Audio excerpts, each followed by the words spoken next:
All right, I am here with Nate, and we are going not out of the mug. Today, I've got a few questions for him, and then maybe we'll jump to the mug a little bit later.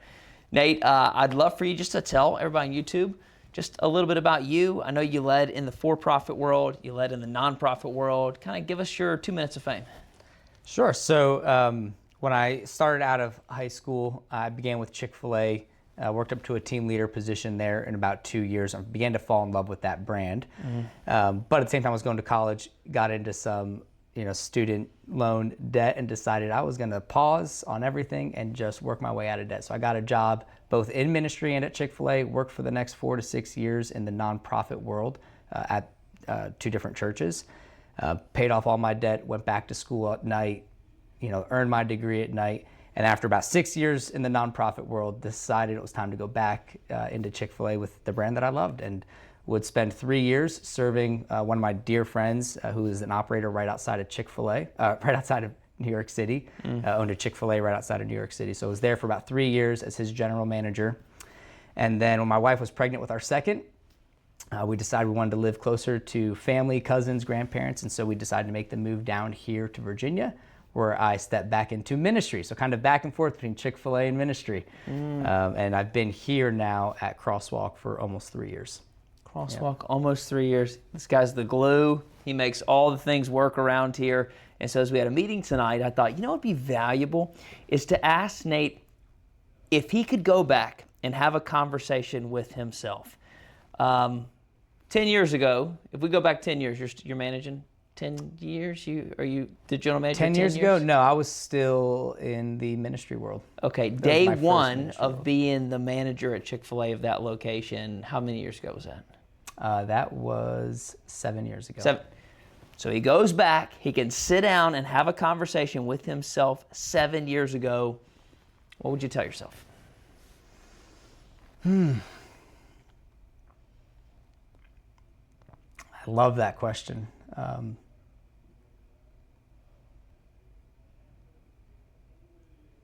I would tell myself that it's okay to fail. I struggled really hard with trying to please everyone all the time and not letting balls drop, and so it began to have this this double stress on my life of wanting home life to be perfect and work life to be perfect, and everything had to be perfect, but there was never enough time to make either one perfect. And so I felt like I couldn't fail, so I just would burn everything that I could to make it all try to work together instead of allowing, life to be okay with failure. So I think I would want to be okay with failing. The second thing that I would do is I would tell myself to be comfortable in the uncomfortable conversations.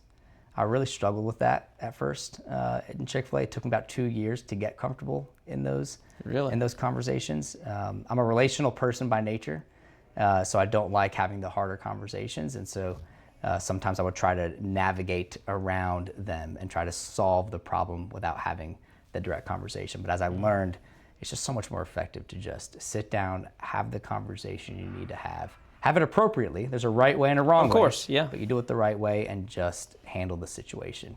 Because if you don't, trying to work around it ends up creating a bigger problem overall that eventually you have to address.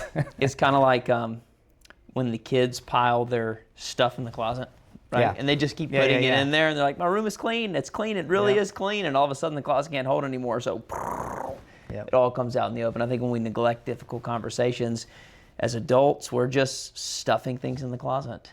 And eventually it's not long till it all spills out. And the inevitability is that it's going to happen eventually. Yeah. You just have to address it. It can only hold so much. So just get it done and over with and move on. Yes. I agree. And I love what you said about not being afraid to fail. I think sometimes, you correct me if I'm wrong, this might be how your mindset was. It was definitely how mine was. We're so afraid that if we fail, the opportunity will be taken from us. Or if we fail, people will figure out that we don't know what we're doing in the moment. Did you ever feel like that? 100%. I was never a general manager of a restaurant before, and I stepped in on day one of my friend owning this thing. So I had no training going into it. I didn't get any warm-up round. I remember my first day, the most humbling thing was I didn't know how to make a milkshake.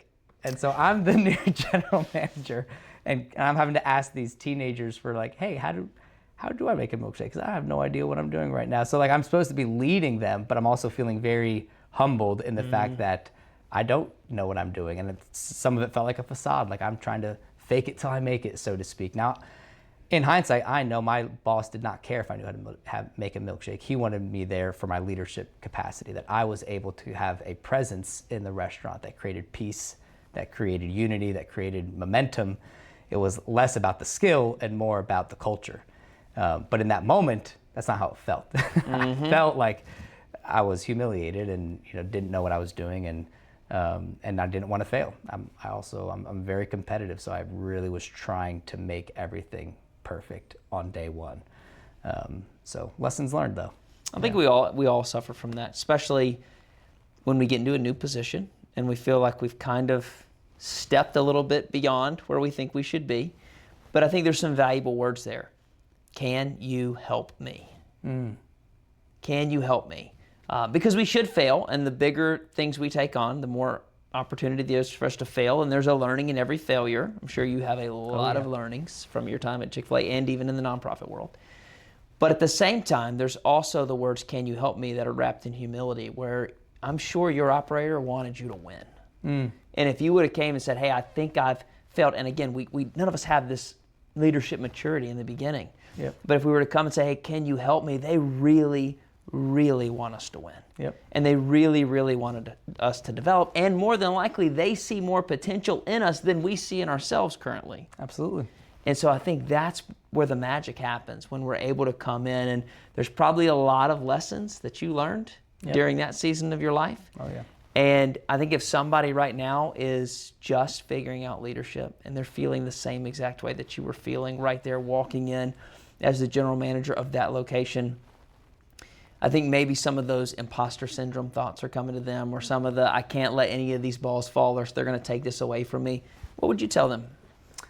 Honestly, I think I'd tell them exactly what you just said, because it's the truth. To ask for help sooner than you feel like you should, because what you said is so true. My boss wanted me to win. My operator wanted me to win, because when I won, he won. That's right. The restaurant was a success, and he's happy. You're absolutely right. He's happy to help. Now you need to learn a lot. Like it's not one of those things where you should be asking the same question more than once. Correct. Like you need to learn, and you need to be sharp, and you need to execute effectively. But he was more than happy to help me learn, to help me grow, because again, it created a win for him. Whenever I won, it was a win for him.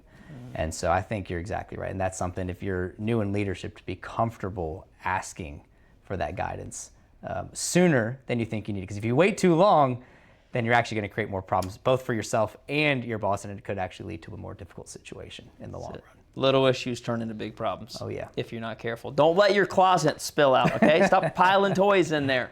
And be willing to work, and they will be willing to help. Well, thanks, Nate, for that insight. I appreciate it. We'll see you guys tomorrow.